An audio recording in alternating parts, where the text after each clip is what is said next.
अस्सलाम वालेकुम। बंदे दी इसकी गल सुन के जाओ, ठीक है। बहुत अच्छी गल कर रहा।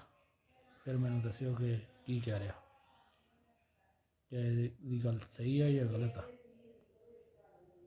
पाकिस्तान में अदालती निज़ाम का गोरकन काजी फायज ईसा, इसके बारे में मैंने कभी अर्ज़ किया कि जिल्लत और रुसवाई की जीती जागती तस्वीर बन चुके हैं।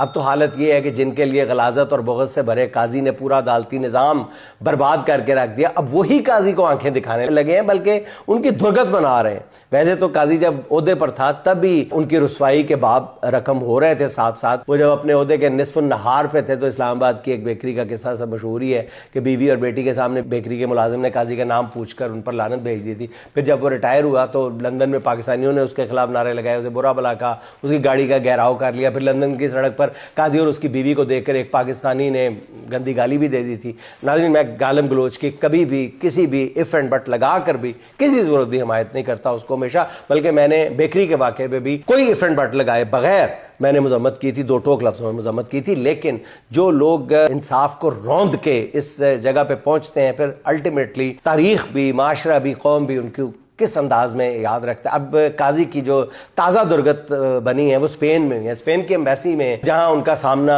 फाकी वजीर मुसद्दक मलिक से हुआ है। काजी को इस बात का गुस्सा था कि जी उनकी बीवी की सहेली राना सईद का वाइल्ड लाइफ से तबादला कर दिया गया है। फिर हुआ है कि काजी की रुख्सती के बाद राना सईद का न सिर्फ तबादला कर दिया गया बल्कि उन्हें 2 FIRs में नामजद भी किया गया। इस पर काजी ने मुसद्दक मलिक से कहा कि राना सईद का तबादला क्यों किया है, जिस पर मुसद्दक मलिक ने कहा कि जी मुख्तलिफ अफसरों के तबादले हो रहे हैं, उनका तबादला भी हो गया होगा। इस पर काजी ने गुस्से से मुसद्दक मलिक से कहा कि अपनी वजारत तुम खुद ही चला रहे हो ना। खैर साहब, ये बात तो कोई दूसरा भी पूछ सकता था कि आप अपनी जजी खुद चला रहे थे। आपसे अगर जवाबी तौर पे सवाल होता तो काजी का ये कहना था, बस उसने यही कहा है कि जी अपनी वजारत तुम खुद ही चला रहे हो ना। मुसद्दक मलिक का मीटर शॉर्ट हो गया, वो आवाज से बाहर हो गया।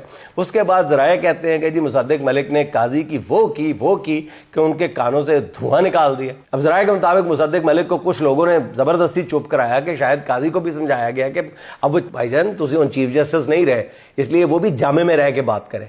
अब ज़राए कहते हैं कि जी काजी अपनी इज्जत अफजाई पर खसियाना सा होके वहां से निकल लिए, बल्कि तकरीब अधूरी छोड़कर ही सफारत खाने से घर वापस चले गए। निशान इबरत बनना नाज़रीन और किसे कहते हैं। काजी पूरी दुनिया में ऐसी जगह नहीं जा सकता जहां पर आम पाकिस्तानी एक भी मौजूद हो। अब पता चला है कि वो खवास की महफिल में जाने के भी काबिल नहीं रहे।